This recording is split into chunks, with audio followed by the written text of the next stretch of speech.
best part of narrating the stories. I know the client you don't. So I get to ask you some questions, right? I just want to know where you're placed. Later on, you cannot claim that you saw that coming. That is the point of all this. Ooh, is this going to have twists? I don't know. Can't promise no twist is what I I can say I right I can see things happening because there's certain elements right now I'm questioning, like the shotgun in the cane. Was that now. Yeah, that's the shotgun and the cane, right? It's a cool as move, no? right? I mean, It is very gangster, very John Wick kind of a thing.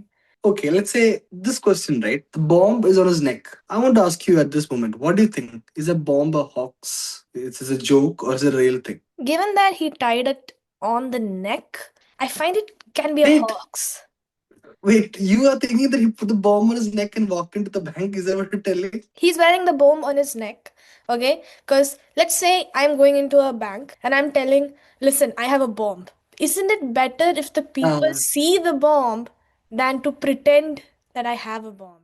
The man's name is Brian Wells, a pizza delivery driver. He doesn't shout, he doesn't panic. He just stands there, waiting, almost like he's done this before. But he hadn't, and what would happen the next hour would become one of the most bizarre crimes in FBI history. It started earlier that day. A call comes in to Mama Mia's Pizzeria, Brian's workplace. A maid voice orders 2 small pizzas, cash payment delivery to 8631 Peach Street. No one thinks twice. But that address is in the house. It is an isolated radio tower at the end of a gravel road. Brian takes the order himself. He drives out, no lights, no people, just woods and the sound of cicadas.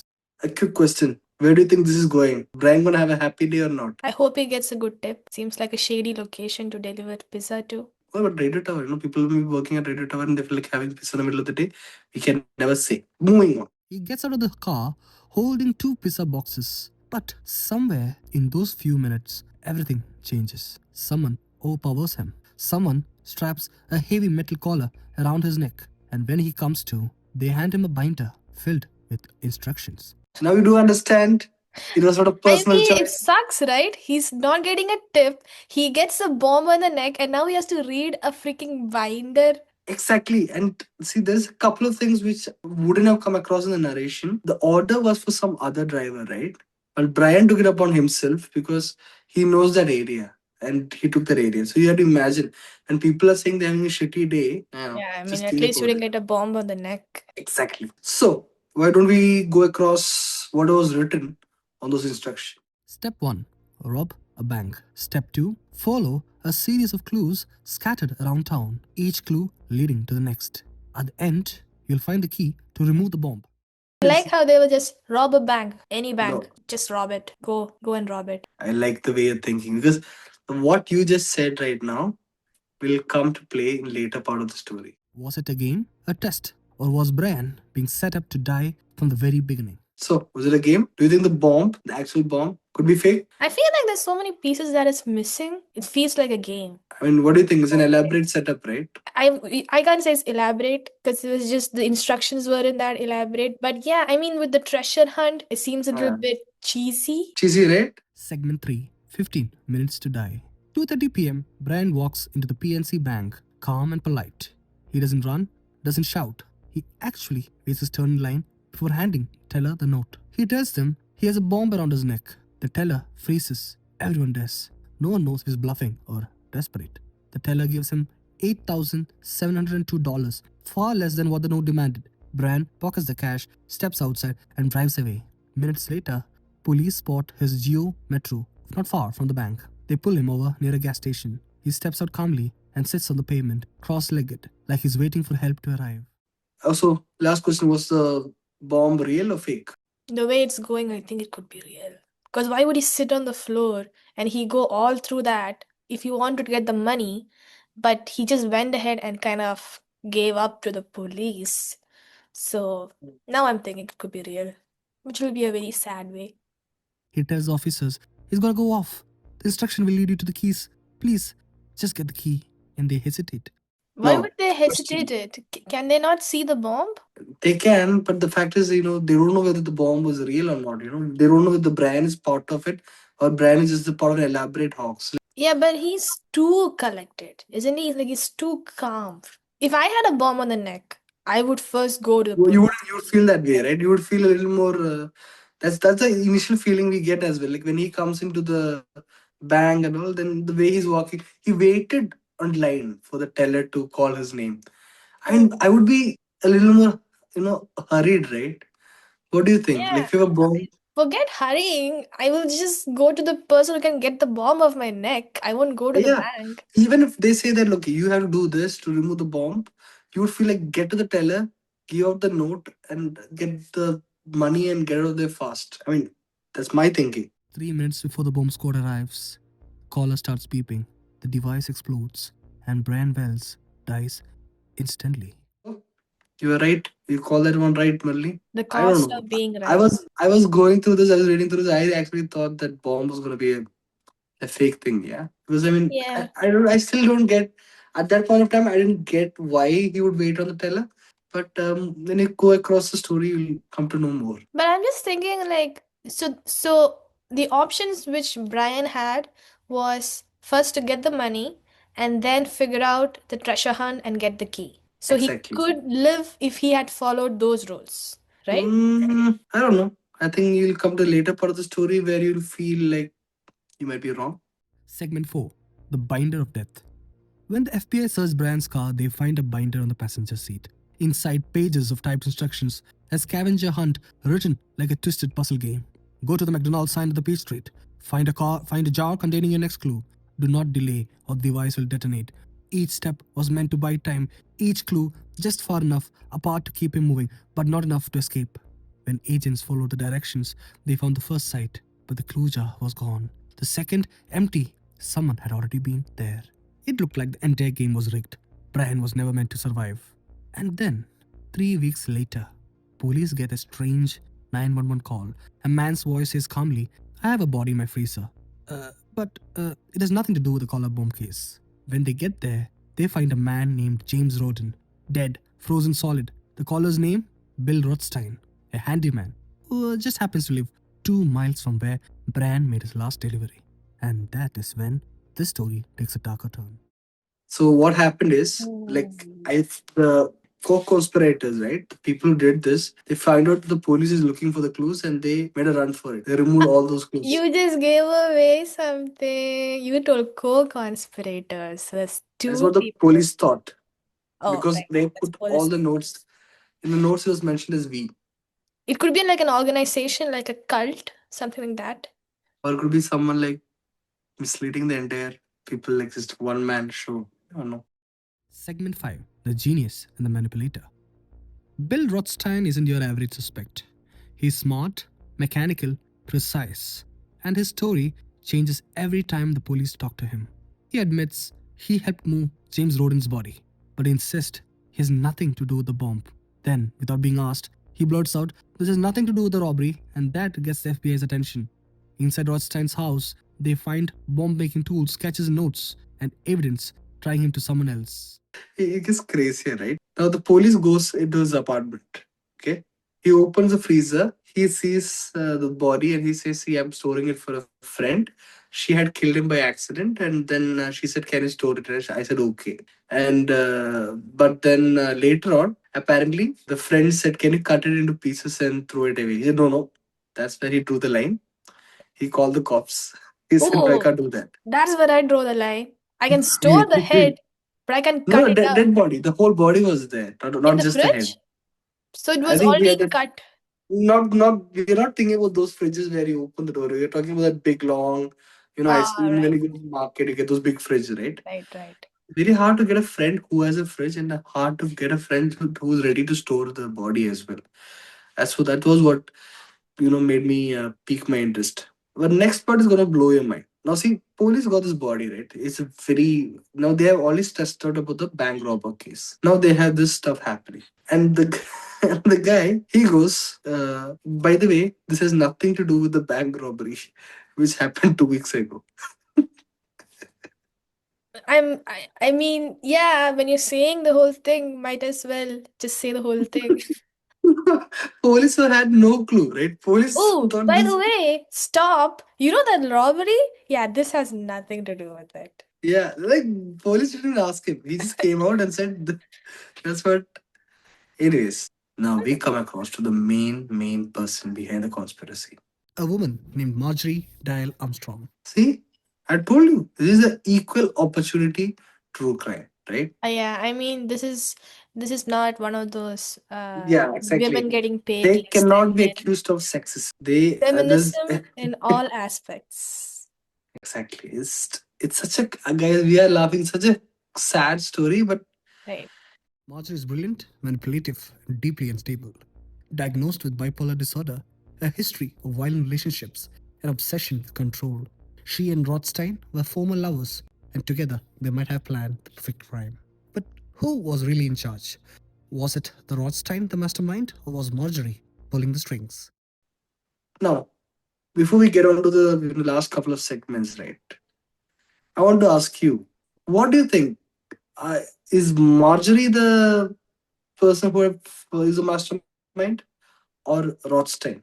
Because whatever your answer might be, could be true. You know why? Because police even don't know who is the mastermind behind the killing. I mean, so looking at the brutal way this was done, I feel a woman is kind of possible to do that, and also given her mental Oh history. yeah, really? I didn't know women could do more. Okay. Because they see so much of blood. It's apparently a kind of a thing. Women is relaxes by watching true crime and psychopathic videos better than men. Yeah, So but they're not I that. really, really hope women watches our videos. Okay. I'm not saying I want it to be her or him for the matter, because it's kind of sad. But yeah, it seems it could be her more than him for me. Yeah. For me, I think it has to be Marjorie because that other guy You is a know the bloody. story, so I don't know No, why. no, no. I know the story. No, like I said, I put a disclaimer in front. Nobody knows even now who the actual both mastermind is. Right?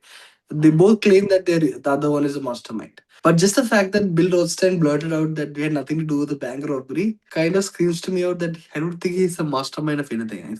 I feel it could be Marjorie. Segment 6: The plot behind the collar. As investigation unfolds, detectives find that both Rothstein and Marjorie were desperate for money and attention. Marjorie tells police Rothstein built the bomb. Rothstein tells them Marjorie ordered the killing of Rodin, and both accuse each other of using Brian Wells as their pawn. Right. Quick question. Do you think Brian Wells was in on it? I think Brian Wells was one of Marjorie's previous relationships. No. Am I moving close? I don't know what do you mean moving I close don't know. where? It's To where are you? so what I'm thinking right now was there What do was you think? some kind of relationships happening between Brian Wells and these couple, but they kind of had the relationship go into a fault, and they decided to use him because they know Oh him. my god. What a vivid imagination. And no nothing. There's no stuff in it at all. I just asked you a question. Was Brian Wells in it or not? Is it yes I or like no? answering in detail. The question has got nothing to do with it. According to Marjorie, Brian was in on the robbery. He thought it was a fake bomb, part of a quick heist. He didn't know it was live. By the time he realized, it was already locked around his neck. So I think Brian was just like, Really? That's yeah. why. Okay. So he was in on it, but he didn't know that was real. That explains why he was very calm around the teller. And apparently there's a report that he was like sucking on a lollipop or something. So I mean nobody and that actually stumped FBI a lot. That's one of the reasons why they thought it's gonna be like a fake bomb. Because like which killer like who do you think you'll be like just waiting for the teller to come? You can imagine them waiting on the line, sucking on a lollipop. The FBI couldn't just They think that someone couldn't, would do it. yeah. They did. He was not acting well, it seems. But I have to ask this: why did they make it real? Couldn't they have just made it fake? That's a good question. That's actually a very good question. I'll answer it now because the FBI they feel they were trying to get rid of Brian Wells. I think Brian Wells they were planning to share the money equally, and they thought that one way is like Brian Wells can die and we don't have to pay him the money. Yeah. Right. And secondly, they would have thought that there'll be no questions, right? It'd be like a guy came, he was forced to rob the bank, he died, and the clue ends with him. Right. Because if you think about it, no one came behind any of their, stuff like that, other than the fact that But the mastermind told money, that this. when they say share the money, they only have 8 grands Exactly. That's from the another plan. thing. Another thing the police felt about the matter is that police felt that this would have something to do with Marjorie, because they felt like when they were profiling the person, they thought that this would be someone who has a severe, narcissistic complex, who's intelligent but who wants to make this unnecessarily complicated. So that I think that is a callback to your previous question where you said that why do they make it unnecessarily complicated, right? Because apparently the FBI profiled it being someone who is manipulative, intelligent, but just narcissistic to make it this complicated. So I was right. It could be Marjorie. Yeah, you're right. I think even I strongly feels Marjorie. Because end of the story, even now, no one knows. But I don't know. There's this for me. The gut feel calls Marjorie could be the. And by the way, she had killed two of her previous husbands. So no, one husband she killed, one husband died You're telling falling me down the that now? stairs. You did not include that in the history before, okay? You just casually throw that in. This is a weird ass case. I don't know. It's sad and Brian really thought he I had don't good know. I don't know friends, if you know? Brian Wells chose to rob the bank. I mean, I don't keeping know. aside the robbing bank part, I thought he was a solid guy who actually thought he can build the trio together. And then these two No, I kind don't. I know. I know because you don't have the full narration with you yet. Brian Wells. What I read about him was a guy who showed up to work. I don't think. I think 22 years of his life on time. No, no, you know nothing. But what I understand, what he had a prostitute lover, an escort service of some sort, and he was not able to pay her. That is one of the reason why he wanted to. Hmm. But a note here: Brian Wells' family completely and unequivocally denies that Brian Wells had nothing to do with this. Is what his family is saying. We will never know because there's no conclusive proof either way. Rothstein dies before he can stand trial. Marjorie is convicted years later, and the case finally closes. But the question still lingers: was Brian a criminal or the most unlucky pizza guy in America? So he knew it before the 9 minutes, the thing that he was started begging to the police that it was a bomb. Yeah, because they claim to say that once they had fixed the bomb on his neck, he started panicking because maybe he figured out looking at it that, oh my god, there's too much detailing for this to be a fake one. Maybe he got the gist of it or something, and he was like very scared. I don't know. I don't know whether willing participant or not, but I still don't get it. I think if he knew it was a bomb, then why was he so cool about it? Maybe he thought they would just not, they Right. it would not blast. Because he was a normal guy, and Marjorie may have planned this. So Brian, being the normal trusting guy he is, might have been like, "Nah, it's not going to have any problem." Agreed Exactly. to do it, and then later it was too late by the time he'd start ticking. Exactly. That is a thing. This was a collar bomb case, a deeply sad case. I don't know. It hit me hard. A lot of people now, even us, when we're doing this podcast, there was a lot of funny things, funny elements. There's definitely I won't any say crime funny. is sad. I would say like why like those elements that make us think why would they do it that way? And this just Exactly. pieces that doesn't click together. But yeah, I mean now it does make sense, especially knowing that the person who would have engineered the whole thing can have a narcissistic behavior. I see the possibility it being that way. Although the remaining question is going to be unsolved is whether Brian knew that he was being a scapegoat or being a bait in this. Exactly. That mystery is never gonna be solved, I guess. Okay. 2003 doesn't feel a long time ago, but you should know it's been what, 22 years. Yeah. All right. This was the collar bomb case. If you want to see more such series, please find us there. Peace.